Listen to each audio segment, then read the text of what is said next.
It's called AvaFit. It's a template for fitness and gym websites, and I'm going to turn it into a website for a pizza business using AI.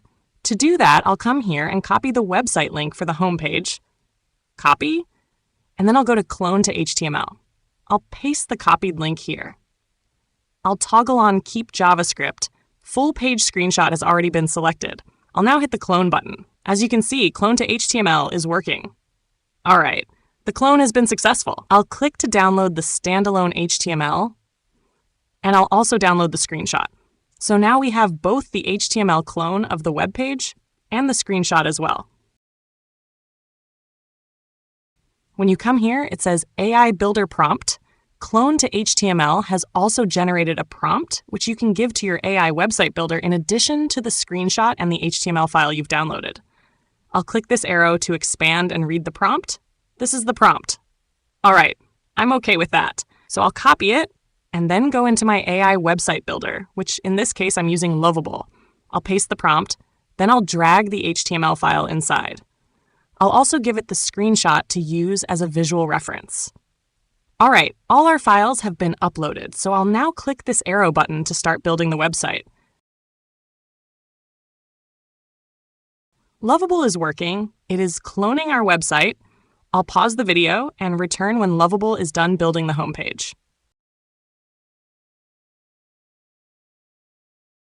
Okay, Lovable is done cloning our homepage. I'll go ahead and publish the site. I can change the domain here, but I'm going to leave it as it is, then hit Continue. Continue, continue again, and then publish. The website is now published. Let's view it on the front end. So here is the clone by Lovable.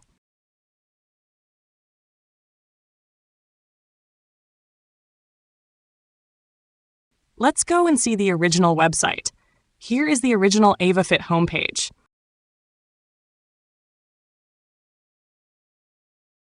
When we go back to the Lovable clone and click any of these internal page links, for instance, the About page, you'll see that it shows a 404 error.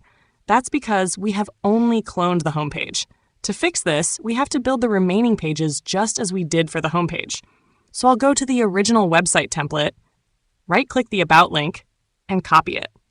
Go back to Clone to HTML, paste, and then hit the Clone button.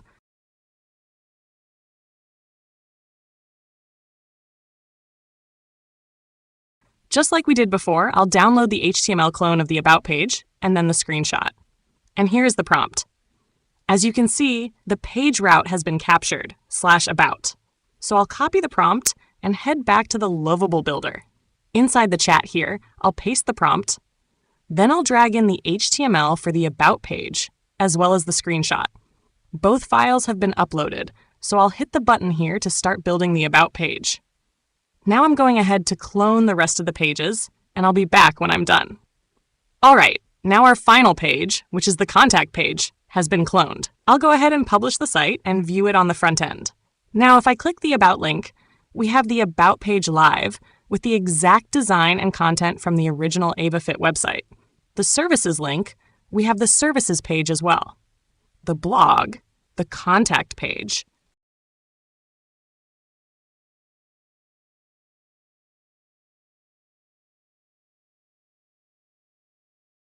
let's go back to the homepage, and let me show you something.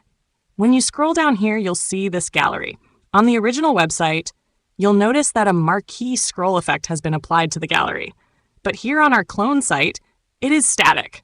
There are two ways to fix this, and this is where we get to see the power of the section cutout app. But first, let's go the old school way by simply giving Lovable a prompt to apply a marquee scroll effect to the gallery. I've given a prompt saying, on the homepage, apply a horizontal scroll marquee effect to the image gallery right before the footer section. Awesome! Now we have our marquee scroll effect here. However, it can be very difficult editing AI-built websites this way, and that is where AI Website Prompt Generator comes in. This website has powerful toolkits, about 11 of them, which you can seamlessly use to edit as well as create websites from scratch. So with the marquee effect, let's see how we can fix it using section cutout. I'll go to the original AvaFit website and grab the homepage link. Then I'll go to the section cutout app, paste the link, and hit load. So now the web page that contains the marquee effect, which is the original website, has been loaded inside the section cutout app. Let's scroll down to the section where we have the marquee effect. Here it is. Now I'll select this section, and as you can see, it says selected. I'll now export it as a standalone HTML together with animations, and automatically a prompt has been generated for us. I'll copy the prompt and then come inside Lovable.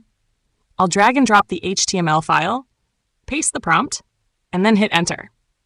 So as you can see, Lovable has replaced what we previously had here, and now there is proper spacing between each image compared to what we had before. This gives us an extremely easy way to edit websites. By default, prompts generated by the Section Cutout app instruct AI site builders to replace sections. We can also use the Section Cutout app to merge sections or fuse designs from one website with another.